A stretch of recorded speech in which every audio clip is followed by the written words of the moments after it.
Bismillahirrahmanirrahim. Assalamualaikum warahmatullahi wabarakatuh. Hai teman-teman, perkenalkan nama saya Mufli Fatoniawan, seorang praktisi talent mapping.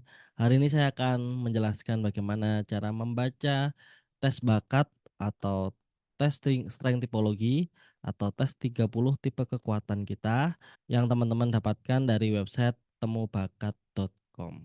Silakan teman-teman buka websitenya temubakat.com.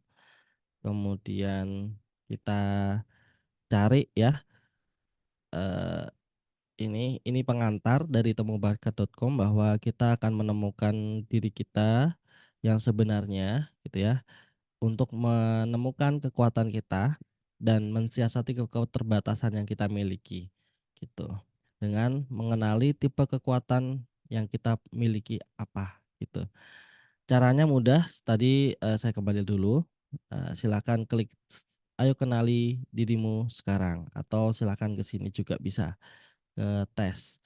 Kemudian silakan lengkapi data diri teman-teman, ya.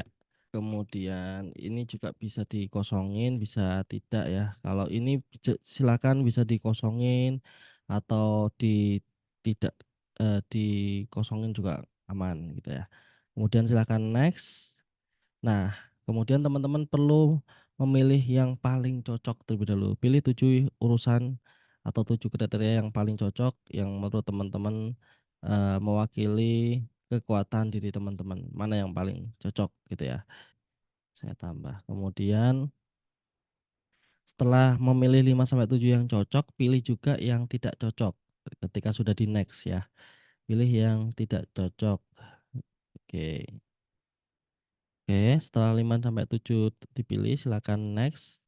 Kemudian pilih lagi yang cocok 5 sampai 7 sesuai dengan diri Anda. Oke. Setelah 5 sampai 7 yang cocok, sekarang memilih yang tidak cocok. Silakan dipilih. Oke. Kalau sudah, silakan klik finish. Jadi ada 4 session ya di tes temubakat.com ST30 ini, kemudian diklik finish. Nah, setelah klik finish, teman-teman sudah langsung bisa mendapati hasilnya. Teman-teman bisa download versi PDF, silahkan bisa di-download. Nah, kemudian bisa dilihat juga versi PDF-nya, bisa juga dengan versi ini. Nah, jadi bisa dibaca juga di versi ini. Saya akan terangkan bagaimana cara memahami, teman-teman bisa memahami bagaimana, eee, tes ini ya. Jadi hasil dari tes bakat atau tipe kekuatan 30 ini sebenarnya manusia itu ditemukan oleh Abah Ramah memiliki 30 tipe kekuatan yang berbeda-beda gitu ya. Ada yang kuat, kemudian ada yang lemah, ada yang mungkin netral-netral aja. Nah, setiap orang punya kelebihan dan kekuatan masing-masing. Kemudian dari 30 tipe kekuatan ini sebenarnya dibagi ke dalam 1, 2, 3, 4, 5, 6, 7, 8. 8 kelompok tipe kekuatan, gitu. Ada kelompok yang warnanya biru ini, biru muda, tulisannya N, itu networking. Jadi ini adalah kekuatan-kekuatan yang areanya, area networking, yaitu berelasi sama orang lain, kedudukannya sejajar. Jadi berhubungan dengan orang, aktivitasnya, kemudian kedudukannya sejajar dalam rangka mengedukasi, mengembangkan orang tersebut dan sebagainya. Kemudian ada area H. H dengan biru yang agak gelap ini artinya adalah headman. Headman artinya tipe-tipe kekuatannya atau kekuatan-kekuatan yang ada di sini aktivitasnya itu mengendalikan seseorang atau kondisi atau keadaan atau memerintah memberikan instruksi gitu ya, kalau harus mengendalikan dengan instruksi, itu tipe-tipe orang headman, posisinya di atas, sehingga dia harus mengendalikan sebuah tim misalkan, sebuah organisasi misalkan, aktivitasnya seperti itu, aktivitas yang dia kuat gitu. Kemudian ada tipe kekuatan S, warnanya ungu, itu servicing.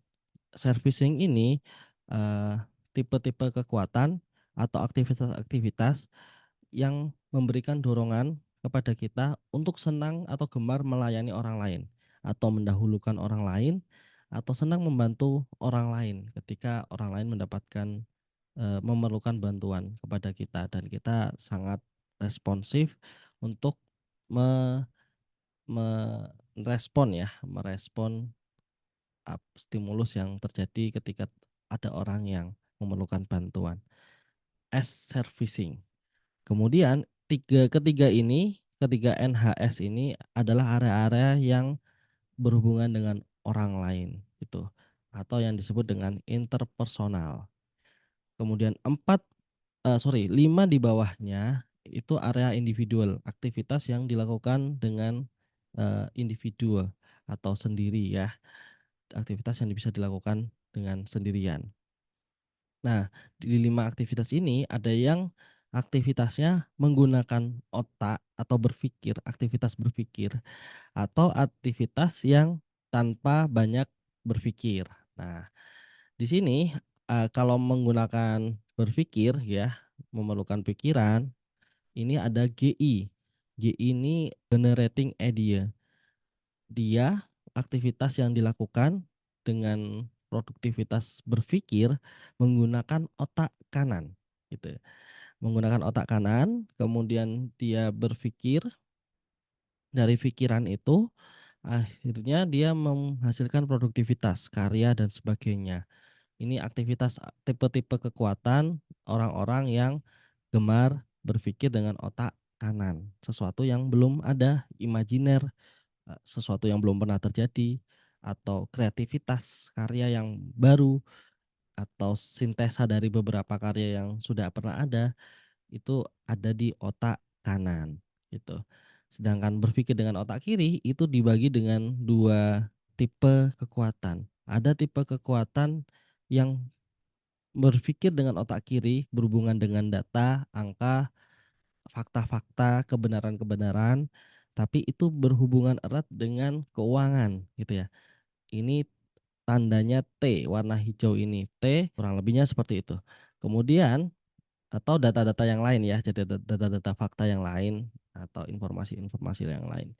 Kalau R itu tipe aktivitas yang dilakukan dengan berpikir dengan otak kiri, gitu. R ini reasoning, gitu ya.